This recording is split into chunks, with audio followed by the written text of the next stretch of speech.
अच्छा जी, question number 1 मार्च 2025 paper 4-2। Question क्या बोल रहा है कि a steel ball is placed in a inside of a surface of a hollow circular cone.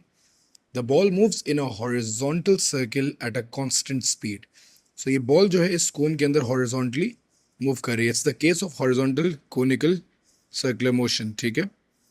The angle of the side of the cone of the horizontal is 52. ये angle 52 दिया हुआ है. There is no friction between the cone and the ball. ठीक है जी. Between the cone and the ball कोई friction नहीं है. Part A में क्या स्टेट कर रहा है? Figure 1.2 shows a cross section through the cone and the steel ball. Draw labeled arrows to show the two forces acting on the ball. All right. अगर मैं दो forces that are acting on the ball की बात करूं तो हमारे पास सबसे पहले तो एक सरफेस के परपेंडिकुलर हमें एक नॉर्मल रिएक्शन फोर्स मिलेगी जो कि हमेशा परपेंडिकुलर टू द सरफेस में लगती है. एंड विद दैट हमें एक डाउनवर्ड फोर्स मिलेगी that is going to be the weight of the ball. ये दो फोर्सेस जो है हमें लाजमी मिलेंगी. अच्छा, अब क्या बोल रहे हैं? Describe how the forces acting on the ball causes its acceleration to be centripetal. अच्छा यार, बड़ी इंटरेस्टिंग क्वेश्चन है. अब इसको देखिएगा. अगर मैं इसी डायग्राम की बात करूं फ्रॉम द रेड पेन, मैं इस डायग्राम में थोड़ा सा ये कि इसको मिटाता हूं.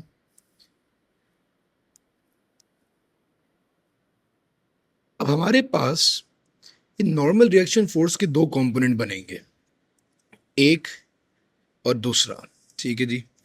एक नॉर्मल रिएक्शन फोर्स का जो कंपोनेंट बनेगा, जो ये angle since it's 52 because this angle is 52, तो ये वाला कंपोनेंट हमारे पास बन जाएगा नॉर्मल रिएक्शन कॉस 52. एंड जो दूसरा कंपोनेंट बनेगा वो है normal reaction sine 52. So normal reaction cos 52 होगा that is going to equal to the weight. तो वो वेट को बैलेंस करेगा. तो तो vertical component will balance the weight. Vertical component will balance weight of the ball, whereas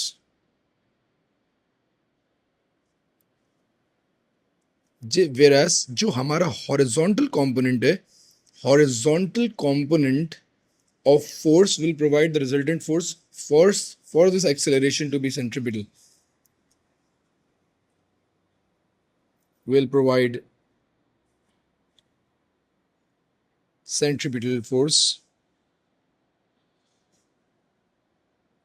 and thus centripetal acceleration. तो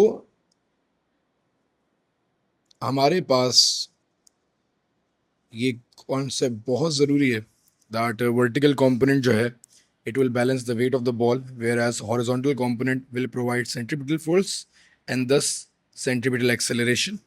ये हमारे पास एक परफेक्टली जैसे कहते हैं कि इस डायग्राम को हम लोग समझ लेते हैं. अच्छा, the ball moves in a circle of radius 0.15 meter. Show that the speed of the ball is 1.4 meters per second. बहुत इंटरेस्टिंग क्वेश्चन है 3 नंबर का. अब मैं इस पूरे क्वेश्चन को इस पैटर्न पे सॉल्व करूंगा कि इसने कहा कि भाई मुझे स्पीड निकालनी है और जो हमारा नॉर्मल रिएक्शन का साइन कंपोनेंट है that is basically equal to the centripetal force, और जो नॉर्मल रिएक्शन का कॉस कंपोनेंट है that is equal to the weight of the ball. अब बच्चों ये कॉन्सेप्ट हम लोगों ने जहाँ पढ़ा था, मैं थोड़ा इसको रिव्यू करा देता हूँ. वी डिस्कस दिस जब हम लोग ये कॉन्सेप्ट ऑफ कोनिकल पेंडुलम कर रहे थे और हमने सिमिलर कॉन्सेप्ट को डिस्कस किया था. मैं फिलहाल इस क्वेश्चन में इसको समझा रहा हूँ सिंस जब अगर आपको कोई इशू होगा तो you can go back to the lecture को देख के फिर इसको कॉन्सेप्ट पे समझने आइएगा, वरना चीज़ें जो है प्रॉब्लम क्रिएट करेंगी. अच्छा, मुझे स्पीड चाहिए, लीनियर वेलोसिटी चाहिए, तो मैं normal reaction sine 52 is going to be equal to mv square over r. That is going to be the formula of the force.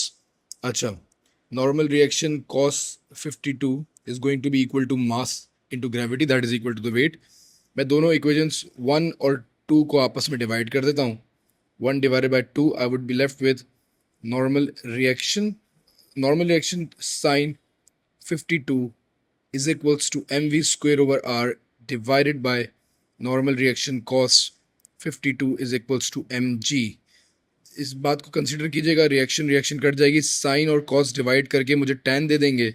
I would be left with tan theta over here. ठीक है, mass से mass cancel out हो जाएगा and then it would be tan 52 is equal to v square over rg. So g tan 52 is equal to v square over r. ये equation बन जाएगी. ठीक है, ऑलराइट. अगर कोई चाहे तो इसको याद भी कर सकता है. मैंने लास्ट टाइम जब लेक्चर में इसको याद करने के लिए भी कहा था कि यार आप इसको याद कर सकते हैं. ठीक है, इस कॉन्सेप्ट को याद कर सकते हैं, बट अगर वर्किंग कर दें तो कोई इसमें मुज़ायका नहीं है. जी की जगह मैं 9.81 रख देता हूँ. Bracket tan of 52 is equal to v हमारे पास लीनियर वेलोसिटी है जो हमें निकालनी है and the radius is 0.15.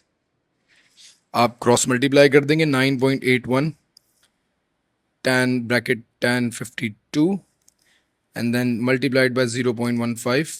You'll root the value. You would get the linear velocity as 1.37. v की वैल्यू 1.37 आ रही है which is equal to 1.4. तो ये हमारा जो है 3 नंबर का पार्ट कंप्लीट होता है. अगले पार्ट में बोल रहा है calculate the angular velocity of the ball. Omega निकालना है. v is equals to r omega का फॉर्मूला है. ठीक है, ये भी हम लोग लेक्चर में डिस्कस कर दूंगे. Linear velocity is directly proportional to radius times the angular velocity, angular speed. तो v की वैल्यू हमारे पास 1.4 है. Radius is given that is 0.15 और यहाँ से हमारे पास ओमेगा की वैल्यू आ जाएगी 1.4 divided by 0.15. Note that the omega जो होगा हमारे पास angular speed radians per second होगी. 9.3 हमारे पास रेडियंस पर सेकंड इसकी स्पीड आ रही है. अच्छा, लास्ट पार्ट में क्या बोलता है? The speed of the ball is increased.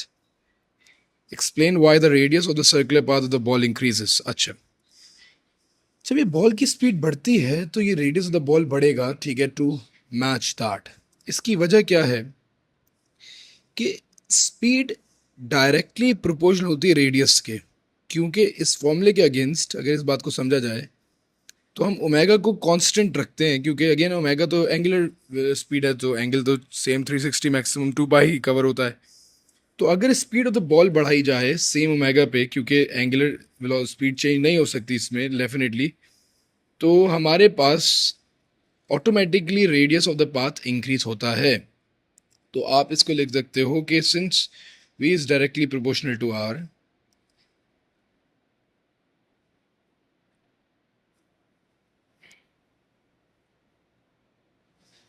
if omega is kept constant, radius will increase.